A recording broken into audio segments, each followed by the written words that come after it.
ಎಲ್ಲ ವಿದ್ಯಾರ್ಥಿಗಳಿಗೂ ಸ್ವಾಗತ. ಇದು ಗಣಿತ 7ನೇ ತರಗತಿ ಭಾಗ 1. ಇಂದು ನಾವು ಅಧ್ಯಾಯ 2 ಭಿನ್ನರಾಶಿಗಳು ಮತ್ತು ದಶಮಾಂಶಗಳು ಈ ಅಧ್ಯಾಯದ ಅಭ್ಯಾಸ 2.3ರ ಪ್ರಶ್ನೆಗಳನ್ನು ನೋಡೋಣ. ಮೊದಲನೇ ಪ್ರಶ್ನೆ, ಇವುಗಳ ಬೆಲೆ ಕಂಡುಹಿಡಿಯಿರಿ. 12/4 ಇಲ್ಲಿ 12ರ ಛೇದ ಯಾವ ಸಂಖ್ಯೆ ಇರಲಿಲ್ಲ ಅಂದರೆ 1 ಇರುತ್ತದೆ. ಇಂಟು 4/3ರ ವ್ಯುತ್ಕ್ರಮ ಬರೆದಾಗ ನಮಗೆ 3/4 ಬರುತ್ತದೆ. ಈ ಭಾಗಾಕಾರವನ್ನು ಗುಣಾಕಾರವನ್ನಾಗಿ ಬರೆದಾಗ ಕೊಟ್ಟಿರುವ ಭಿನ್ನರಾಶಿಯನ್ನು ವ್ಯುತ್ಕ್ರಮ ಬರೆದುಕೊಂಡಾಗ ನಮಗೆ 3/4 ಬರುತ್ತದೆ. 12 48, 48 3 ಇಂಟು 1 3 ಬರುತ್ತದೆ. ಇದನ್ನು 3ರಿಂದ ಭಾಗಿಸಿದಾಗ 3 1 3 18 ಬರುತ್ತದೆ, ನಮಗೆ 16 ಬರುತ್ತದೆ. ನಂತರ ಎರಡನೇ ಪ್ರಶ್ನೆ, 14/6 ಇಲ್ಲಿ 14ರ ಕೆಳಗೆ ಯಾವ ಸಂಖ್ಯೆ ಇರಲಿಲ್ಲ ಅಂದರೆ 1 ಇರುತ್ತದೆ. ಇಂಟು 6/5 ನಾವು 5/6 ಎಂದು ಬರೆದುಕೊಳ್ಳೋಣ. ಈಗ 16 84 ಬರುತ್ತದೆ. 1 ಇಂಟು 5 5 ಬರುತ್ತದೆ. ಇದು 5/84 ಆಗುತ್ತದೆ. ಮೂರನೇ ಪ್ರಶ್ನೆ, 8/3 7 8/3 ಇಲ್ಲಿ ಯಾವ ಸಂಖ್ಯೆ ಇರಲಿಲ್ಲ ಅಂದರೆ 1 ಇರುತ್ತದೆ. ಇಂಟು 3/7 ನಾವು 7/3 ಎಂದು ಬರೆದುಕೊಳ್ಳೋಣ. ಯಾಕಂದರೆ 3/7ರ ವ್ಯುತ್ಕ್ರಮ ನಮಗೆ 7/3 ಬರುತ್ತದೆ. 8 3 24 7/24 ಆಗುತ್ತದೆ. ನಂತರ ನಾಲ್ಕನೇ ಪ್ರಶ್ನೆ, 4/3 8 4 ಇಲ್ಲಿ ಯಾವ ಸಂಖ್ಯೆ ಇರಲಿಲ್ಲ ಅಂದರೆ ಛೇದದಲ್ಲಿ ನಮಗೆ 1 ಇರುತ್ತದೆ. ಇಂಟು 3/8ರ ವ್ಯುತ್ಕ್ರಮ ಬರೆದಾಗ ನಮಗೆ 8/3 ಬರುತ್ತದೆ. 3 ಇಂಟು 4 12 ಬರುತ್ತದೆ. 8 ಇದನ್ನು ಎರಡನೇ ಸಂಖ್ಯೆಯಿಂದ ಭಾಗಾಕಾರ ಮಾಡಿದಾಗ ನಮಗೆ 2 4 8 2 12 ಬರುತ್ತದೆ. ನಂತರ 2 3 6 2 2 4 ಬರುತ್ತದೆ. ನಂತರ ಐದನೇ ಪ್ರಶ್ನೆ, 3/2 ಪೂರ್ಣಾಂಕ 1 ಇಲ್ಲಿ ಮಿಶ್ರ ಭಿನ್ನರಾಶಿಯನ್ನು ಕೊಟ್ಟಿದ್ದಾರೆ. ಮೊದಲು ನಾವು ಇದನ್ನು ವಿಷಮ ಭಿನ್ನರಾಶಿಯನ್ನಾಗಿ ಬರೆದುಕೊಳ್ಳೋಣ. ಇಂಟು 2 3 6 6 + 1 7 ಬರುತ್ತದೆ. 3/7 ಬರುತ್ತದೆ. ಇದು ಭಾಗಾಕಾರ ರೂಪದಲ್ಲಿದೆ. ಇದನ್ನು ನಾವು ಗುಣಾಕಾರ ರೂಪದಲ್ಲಿ ಬರೆದಾಗ 7/3 ಆಗುತ್ತದೆ. ಅಂದರೆ 3/7ರ ವ್ಯುತ್ಕ್ರಮ 7/3 ಆಗುತ್ತದೆ. 3 ಇಂಟು 3 9 ಬರುತ್ತದೆ. 1 ಇಂಟು 7 7 ಬರುತ್ತದೆ. 7/9. ಆರನೇ ಪ್ರಶ್ನೆ, 5/3 ಪೂರ್ಣಾಂಕ 7/4 ಈ ಕೊಟ್ಟಿರುವಂತಹ ಮಿಶ್ರ ಭಿನ್ನರಾಶಿಯನ್ನು ಮೊದಲು ನಾವು ವಿಷಮ ಭಿನ್ನರಾಶಿಯನ್ನಾಗಿ ಬರೆದುಕೊಳ್ಳೋಣ. 3 7 21 21 + 4 ಎಂದರೆ ನಮಗೆ 7/25 ಬರುತ್ತದೆ. ಇದರ ವ್ಯುತ್ಕ್ರಮ ಬರೆದಾಗ ಇಲ್ಲಿ ಛೇದ 1 ಇರುತ್ತದೆ. ಇಂಟು 25/7 ಬರುತ್ತದೆ. 5 ಇಂಟು 7 ಮಾಡಿದಾಗ 35 ಬರುತ್ತದೆ. 1 ಇಂಟು 25 25 ಬರುತ್ತದೆ. ಇದನ್ನು 5ರಿಂದ ಭಾಗಿಸಿದಾಗ ಈ ಭಿನ್ನರಾಶಿಯನ್ನು 5ರಿಂದ ಭಾಗಿಸಿದಾಗ ನಮಗೆ 5 7 35 5 5 25 ಬರುತ್ತದೆ. ನಂತರ ಎರಡನೇ ಮುಖ್ಯ ಪ್ರಶ್ನೆ, ಮುಂದಿನ ಪ್ರತಿ ಭಿನ್ನರಾಶಿಯ ವ್ಯುತ್ಕ್ರಮವನ್ನು ಕಂಡುಹಿಡಿಯಿರಿ. ವ್ಯುತ್ಕ್ರಮವನ್ನು ಸಮ ಭಿನ್ನರಾಶಿ, ವಿಷಮ ಭಿನ್ನರಾಶಿ, ಪೂರ್ಣಾಂಕಗಳಾಗಿ ವರ್ಗೀಕರಿಸಿ. ಕೊಟ್ಟಿರುವಂತಹ ಭಿನ್ನರಾಶಿಯನ್ನು ಮೊದಲು ನಾವು ವ್ಯುತ್ಕ್ರಮ ಬರೆದು ನಂತರ ಆ ಸಂಖ್ಯೆಯ ಅದು ಸಮ ಭಿನ್ನರಾಶಿ ಆಗುತ್ತದೆ ಅಥವಾ ವಿಷಮ ಭಿನ್ನರಾಶಿ ಆಗುತ್ತದೆ, ಪೂರ್ಣಾಂಕವಾಗುತ್ತದೆ ಎಂದು ವರ್ಗೀಕರಿಸಿ ಎಂದು ಹೇಳಿದ್ದಾರೆ. 7/3ರ ವ್ಯುತ್ಕ್ರಮ ಬರೆದಾಗ ನಮಗೆ 3/7 ಬರುತ್ತದೆ. ಇದು ವಿಷಮ ಭಿನ್ನರಾಶಿಯಾಗುತ್ತದೆ. ವಿಷಮ ಭಿನ್ನರಾಶಿ ಎಂದರೆ ಅಂಶ ದೊಡ್ಡದಿದ್ದು ಛೇದ ಚಿಕ್ಕದಿದ್ದರೆ ಅದು ವಿಷಮ ಭಿನ್ನರಾಶಿಯಾಗುತ್ತದೆ. ನಂತರ ಎರಡನೇ ಪ್ರಶ್ನೆ, 8/5 ಇದನ್ನು ನಾವು ವ್ಯುತ್ಕ್ರಮ ಬರೆದಾಗ ನಮಗೆ 5/8 ಬರುತ್ತದೆ. ಇದು ಕೂಡ ವಿಷಮ ಭಿನ್ನರಾಶಿಯಾಗುತ್ತದೆ. ನಂತರ ಮೂರನೇ ಪ್ರಶ್ನೆ, 7/9 ಇದರ ವ್ಯುತ್ಕ್ರಮ ಬರೆದಾಗ ನಮಗೆ 9/7 ಆಗುತ್ತದೆ. ಇದು ಸಮ ಭಿನ್ನರಾಶಿಯಾಗುತ್ತದೆ. ಸಮಭಿನ್ನರಾಶಿ ಆಗಬೇಕಂತಂದರೆ ಅಂಶ ಚಿಕ್ಕದಿದ್ದು ಛೇದ ದೊಡ್ಡದಿದ್ದರೆ ಅದು ಸಮಭಿನ್ನರಾಶಿ ಆಗುತ್ತದೆ. 5ನೇ 6 ಇದರ ವ್ಯುತ್ಕ್ರಮ ಬರೆದಾಗ ನಮಗೆ 6ನೇ 5 ಆಗುತ್ತದೆ. ಇದು ಸಮಭಿನ್ನರಾಶಿ ಆಗುತ್ತದೆ. ನಂತರ 5ನೇ ಪ್ರಶ್ನೆ 7ನೇ 12 ಇದನ್ನು ವ್ಯುತ್ಕ್ರಮ ಬರೆದಾಗ ನಮಗೆ 12ನೇ 7 ಆಗುತ್ತದೆ. ಇದು ಕೂಡ ಸಮಭಿನ್ನರಾಶಿ ಆಗುತ್ತದೆ. ನಂತರ 6ನೇ ಪ್ರಶ್ನೆ 8ನೇ 1 ಇದರ ವ್ಯುತ್ಕ್ರಮ ಬರೆದಾಗ ನಮಗೆ 1ನೇ 8 ಆಗುತ್ತದೆ. ಇದನ್ನು ನಾವು 8 ಎಂದು ಬರೆಯುತ್ತೇವೆ. ಇದು ಪೂರ್ಣಾಂಕವಾಗುತ್ತದೆ.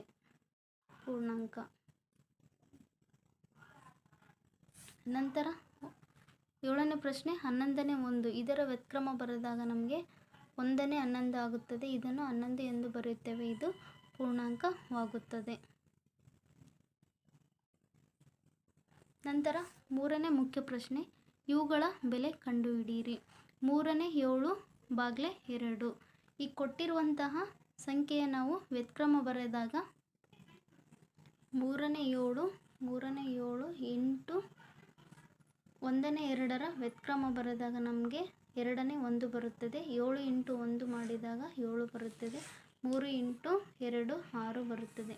ನಂತರ 2ನೇ ಪ್ರಶ್ನೆ 9ನೇ 4 ಭಾಗ್ಲೆ 5 9ನೇ 4 ಭಾಗ್ಲೆ 5 ಇಲ್ಲಿ ಏನು ಇರಲಿಲ್ಲ ಅಂದರೆ 1 ಇರುತ್ತದೆ. ಇದರ ವ್ಯುತ್ಕ್ರಮ ಬರೆದಾಗ ನಮಗೆ 9ನೇ 4 ಇಂಟು 5ನೇ 1 ಆಗುತ್ತದೆ. 1ನೇ 5ರ ವ್ಯುತ್ಕ್ರಮ 5ನೇ 1 ಆಗುತ್ತದೆ. 1 ಇಂಟು 4 4 ಬರುತ್ತದೆ.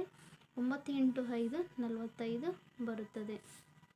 ನಂತರ 3ನೇ ಪ್ರಶ್ನೆ 13ನೇ 6 ಭಾಗ್ಲೆ 7 13ನೇ 6 ಭಾಗ್ಲೆ 7 ಇಲ್ಲಿ ಏನು ಇರಲಿಲ್ಲ ಅಂದರೆ 1 ಇರುತ್ತದೆ. 13ನೇ 6 ಇಂಟು 7ನೇ 1 ಆಗುತ್ತದೆ. 1 ಇಂಟು 6 ಮಾಡಿದಾಗ ನಮಗೆ 6 ಬರುತ್ತದೆ. 13 ಇಂಟು 7 ಮಾಡಿದಾಗ ನಮಗೆ 91 ಬರುತ್ತದೆ. 91ನೇ 6 ಆಗುತ್ತದೆ. ನಂತರ 4ನೇ ಪ್ರಶ್ನೆ 4 ಪೂರ್ಣಾಂಕ 3ನೇ 1 ಭಾಗ್ಲೆ 3 4 ಪೂರ್ಣಾಂಕ 3ನೇ 1ರ ಇದನ್ನು ಮಿಶ್ರ ಭಿನ್ನರಾಶಿಯನ್ನು ನಾವು ವಿಷಮ ಭಿನ್ನರಾಶಿಯನ್ನಾಗ ಬರೆದಾಗ 3 4 12 12 ಪ್ಲಸ್ 1 3ನೇ 13 ಆಗುತ್ತದೆ. ಇಲ್ಲಿ ಯಾವ ಸಂಖ್ಯೆ ಇರಲಿಲ್ಲ ಅಂದರೆ 1 ಇರುತ್ತದೆ. ಇದರ ವ್ಯುತ್ಕ್ರಮ ಬರೆದಾಗ ನಮಗೆ 3ನೇ 1 ಆಗುತ್ತದೆ. 13 ಇಂಟು 1 13 ಆಗುತ್ತದೆ. 3 ಇಂಟು 3 9 ಆಗುತ್ತದೆ. 9ನೇ 13 ಆಗುತ್ತದೆ.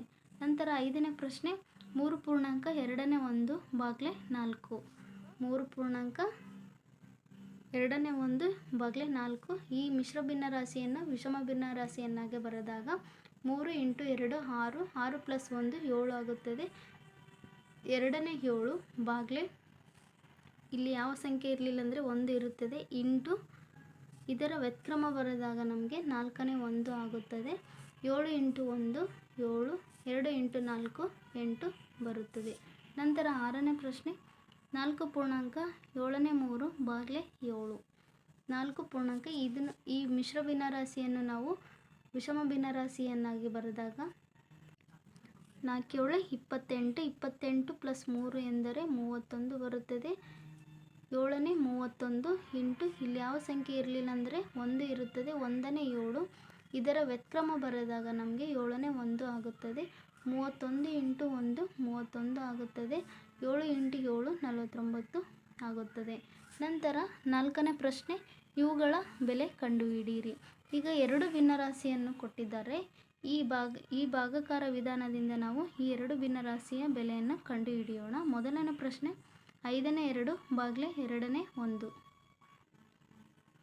5ನೇ 2 ಈ ಭಾಗಾಕಾರವನ್ನು ಗುಣಾಕಾರವನ್ನಾಗಿ ಬರೆಯೋಣ. ಬರೆದು ಈ ಸಂಖ್ಯೆಯ 2ನೇ 1ರ ವ್ಯುತ್ಕ್ರಮ ಬರೆದಾಗ ನಮಗೆ 1ನೇ 2 ಆಗುತ್ತದೆ. 2 ಇಂಟು 2 4 1 ಇಂಟು 5 5 5ನೇ 4 ಬರುತ್ತದೆ.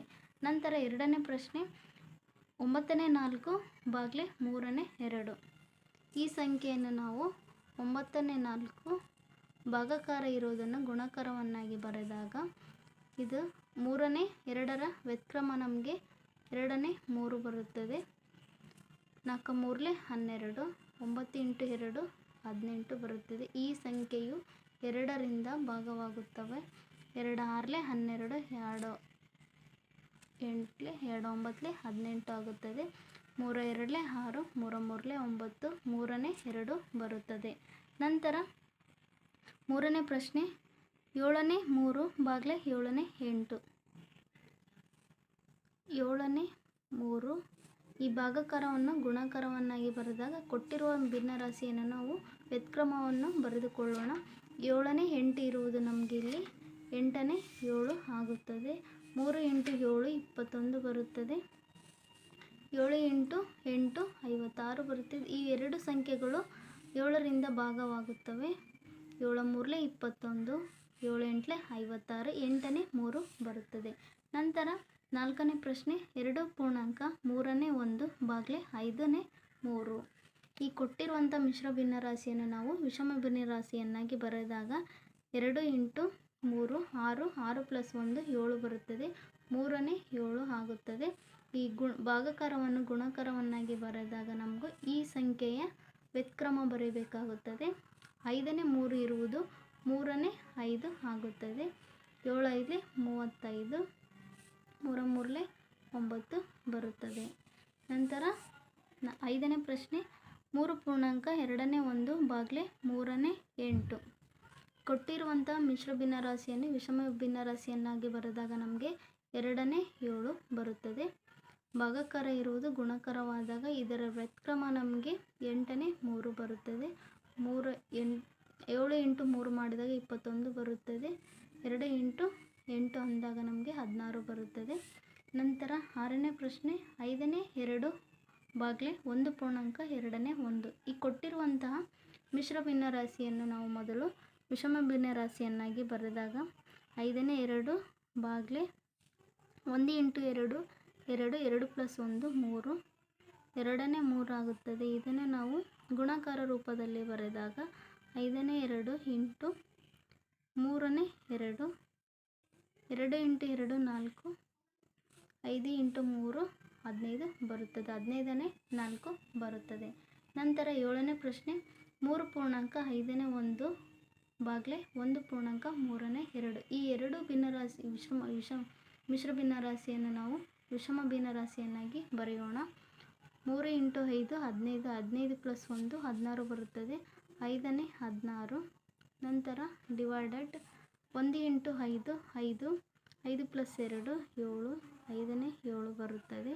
ಇದನ್ನು ನಾವು ಗುಣಾಕಾರ ರೂಪದಲ್ಲಿ ಬರೆದಾಗ 5ನೇ 7 ಇರುವುದು 7ನೇ 5 ಆಗುತ್ತದೆ. 16 × 5 80 ಬರುತ್ತದೆ. ನಂತರ 5 × 7 35 ಬರುತ್ತದೆ. ಈ ಎರಡು ಸಂಖ್ಯೆಗಳು 5ರಿಂದ ಭಾಗವಾಗುತ್ತದೆ.